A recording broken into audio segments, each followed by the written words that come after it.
علماء کرامو زم وی د نبی علیہ الصلوۃ والسلام ارشاد دی مفهوم داسې دی چې د عالم مرد د عالم مرد دی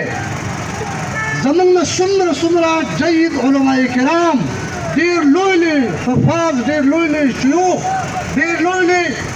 اکابرین زمونږ نه چې کوم ډېر په بې دردۍ سره ډېر په ظلم سره په چړو سره په بمونو سره په ټوپکو تمانچو سره په دماکو سره زمونږ علماء کرام شهید شو زمونږ خویندې شهیدان کېږي زمونږ بچي شهیدان کېږي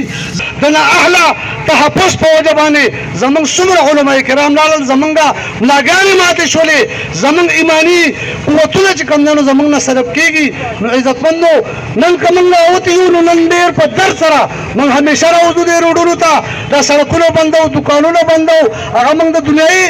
د دنیایي اخراضو مقاصدو دپاره بندو خو نن مقصد زموږ د دې خبرې دا دی چې نن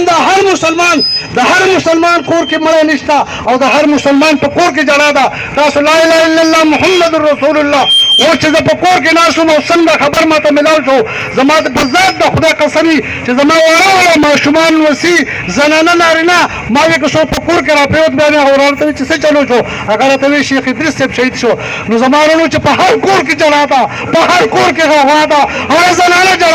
جاري هر ماشوم جاري هر نوجوان جاري چې آخر موږ ته قرآن او حدیث بیانوي موږ ته شریعت بیانوي او آیا دغه خلک هم محفوظ نه دي نو په دې ژوند باندې بیا لعنت شه په دې زندګۍ په دې ژوند باندې لعنت شه چې په دغه حکمرانانو باندې لعنت شه د دوی په دغه فیصلو باندې لعنت شه دوی چې دا په کومو ایوانونو کې ناست دي دا کومې مزې او چرچې کوي او دوی ته دا میسج او پیغام میلاویږي چې نن پلانکی عالم شهید شو نن پلانکی شهید نه شو آیا په دې معاشره کې ژوند تېرول دا ډېر زیات ګران دي دا نن راوتل د دې خبرې دپاره دي چې مؤمنانو مسلمانانو یو کېږو موږ مؤمنان یو د یو الله جل شانه بندګان